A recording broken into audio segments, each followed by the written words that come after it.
remember down there in Austin, Texas with Tim Kennedy, Donaher. How'd you end up making that connection? Well, I've trained with John probably goes back 10 years, back when he was in New York at Henzo's. So, but I was meaning to go to Austin for a couple of years now.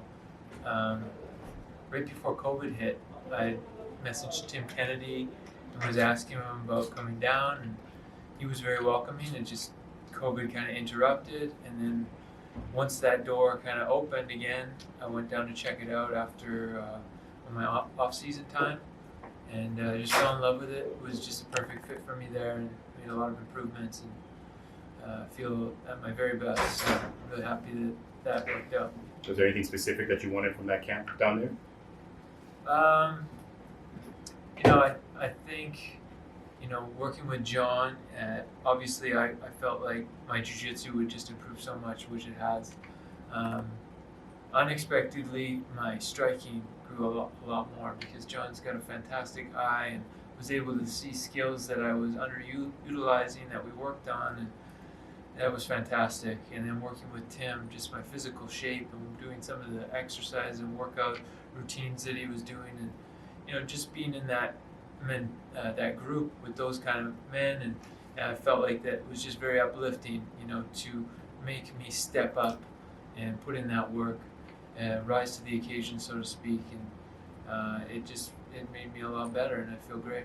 And now you live in 3 different places: Austin, Florida, Montreal. Any one of them you prefer? I love Austin. I fell in love with Texas so far. And I saw that picture of you with the cowboy hat. We're going to see Cowboy Rory anytime soon, get a farm, something different like that. Yeah, I'd love to have some land, some horses or something. My daughter would probably love that. Hello, Rory. So, there's been a lot of comments on social media saying that after your fight with Robbie, you're not the same guy. A lot of people said that some fights take a lot of years from your body. We've seen you having some wins, having some losses. What do you have to say to all the fans who are saying that type of stuff?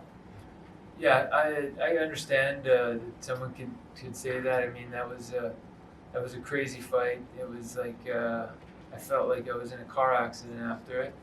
But I'm thankful to God that I am extremely healthy, and mentally, physically, I feel very blessed to have been in this career for so long and feel like a very healthy individual, compared to a lot of friends who've been in the sport for as long.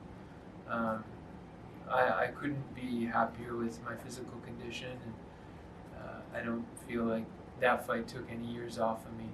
I've been pretty mindful about my health and taking care of myself, and I feel great. What are your thoughts on this year season? A lot of people are having a lot of rematches, having you on it. What are your thoughts on this year season of PFL? Yeah, there's some good competition out there. Obviously losing my fight to Ray, I'd like to get that one back. And I feel like this year, with the work that I've put in and the place that I'm at now, I feel like I'll be more than prepared to rise to the occasion and perform at my very best, and take out him and the rest of the competition. Thank you. Rory, with the season format in the PFL, obviously the biggest difference is the activity level. Quick turnarounds in between fights. Was that an adjustment period for you last season in terms of just getting used to the quick turnarounds in between fights? Yeah, sure. It was a bit tight, and especially there was some.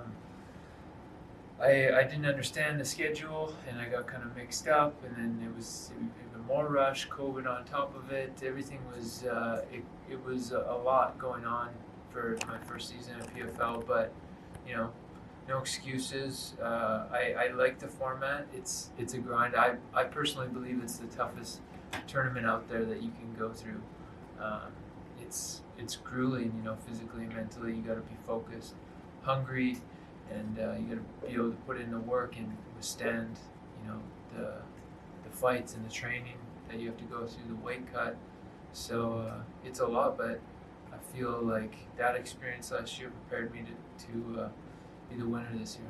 What are some of the biggest differences in terms of how the PFL treats its fighters versus Bellator and the UFC. Well, I feel very happy with PFL. I have my the best contract in my career here at PFL, and I feel like they've taken care of me very well, and I'm very happy. Thank you. Rory, what were some of the things that you learned about yourself as a fighter and as a person after last year? Because you started off strong, coming in with the win, and then the back-to-back, decision losses. So was there something in particular that kind of stood out that you learned about yourself last year? Nothing that I could really pinpoint now. Okay, cool. And I guess, the second fight of the season last year was against Gleason. A lot of people thought that you won that fight.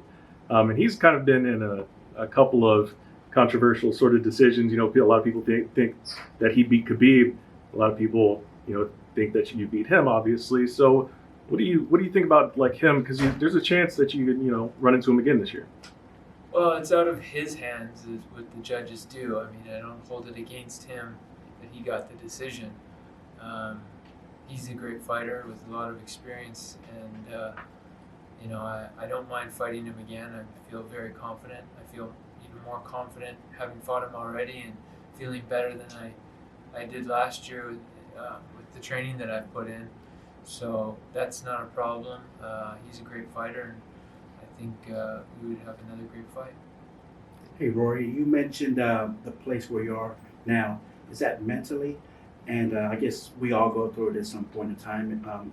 Athletes probably go through it after some of their performances. Did you have to do any type of soul searching after those performances and maybe find a different motivation in your career to keep fighting? No, I just need to get back on my horse. Not my first time, being down in the pits in this career. It is challenging to, lose that bad, and it sucks. It can be very unmotivating, and you get a lot of outside voices start coming in, and it's not nice. But you got to be a strong person to take that and keep going with what you believe in and pursue my dream. And I did all that I could to fix the mistakes by making sure that I'm prepared to go in there and be at my best this year. And I'm here feeling my very best. I've never felt better, so I'm looking to show. I'm looking to show that out there on this Friday.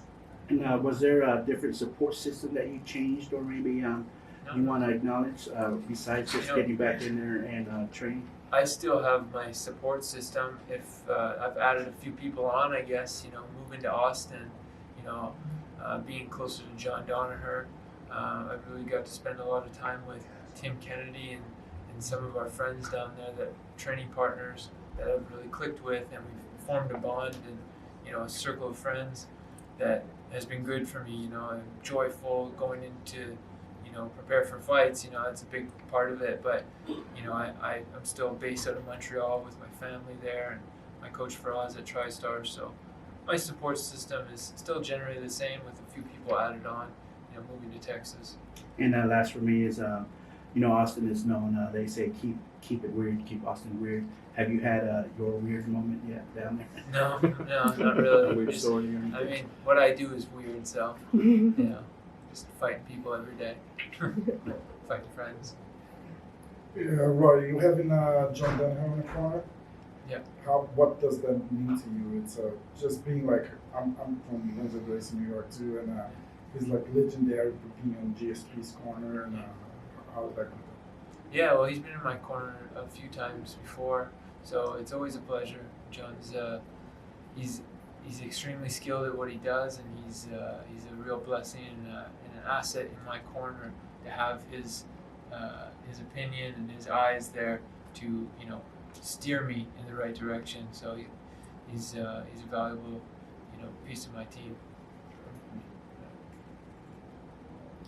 Roy, your opponent Brett, he mentioned that he thinks this fight is going to be tactical, maybe a little slow.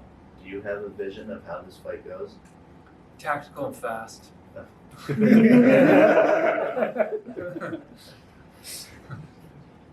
Rory, you mentioned Montreal. A lot of fighters talking about Canada and how difficult it is to train there or something. Do you know what's happening with the MMA scene? Yeah, so it's just like the rules with COVID, and it differs province to province. It's loosened up a lot now where I am in Quebec, but basically they shut down gyms in Canada, so people weren't allowed to go and train. But professional fighters, they need to prepare for their fights and stuff like that. It just made things a lot more complicated. And people who were out of country coming into training camps weren't able to do that, so it just kind of like slowed everything down. Sorry. Yeah, no problem. You said the fight's going to be fast. Are you doing anything specific in your game plan to search for that quick six? You know what? I just not rushing anything by any means. It's just I feel like I've prepared the way I've prepared in my sparring, in the skills that I've been trying to sharpen. It's not to go out and win a decision. It's go to put people away. And is that Gleison T-Bout decision from last year kind of weighing in that same? Honestly, that fight it doesn't weigh on me. I've had another fight since then. I'm more upset with my last loss, which was with Ray. Those outside forces I can't control. I feel like I did pretty good in that fight, and I won that fight pretty clearly. I didn't get the judge's opinion on that. But what I'm more affected by personally is how I performed in my last fight. So that's something I'm more focused on is making that wrong right and going out there and performing like I should. I got one last one for Ross. If you can come up back there. Yep. That's okay. If you can come up real quick. For Ross, you've trained Rory since he was super young. Now you see him grown man, has kids now. What's the most proud? How proud of you are? I couldn't be happier with Rory. He's an incredible fighter. He's an even better husband and father. He's what every man should be. And look, he walks the walk. He trains hard. He comes in there, puts it on the line every time. And there's another $1 million tournament. This time, I think he's gonna win this one an impressive way. And Rory, how much has this man impacted your life in your MMA career in your life period? Yeah, for us has been huge for me. He welcomed me into the gym when I was like 18 years old. He was training George for world titles at that point, so I was very blessed to be welcomed in by the top echelon in Canada at that point. And since then, he's sharpened my skills every year since then at TriStar. So we've had a good run together.